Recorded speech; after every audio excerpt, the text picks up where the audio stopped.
девушка Петрова, на девок посерется, хлопца Петровица, Вердовица.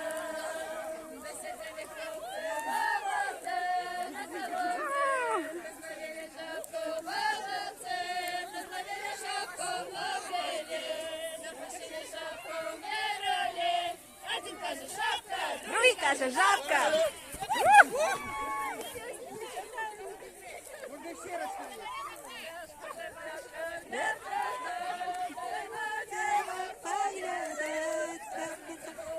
Петровица, Гордовица, сидели хлопцы в болотце, на колодце, засадили шапку волосы, засадили шапку ловили, засадили шапку мерали. Ой, всім каже шапка, другий каже жабка.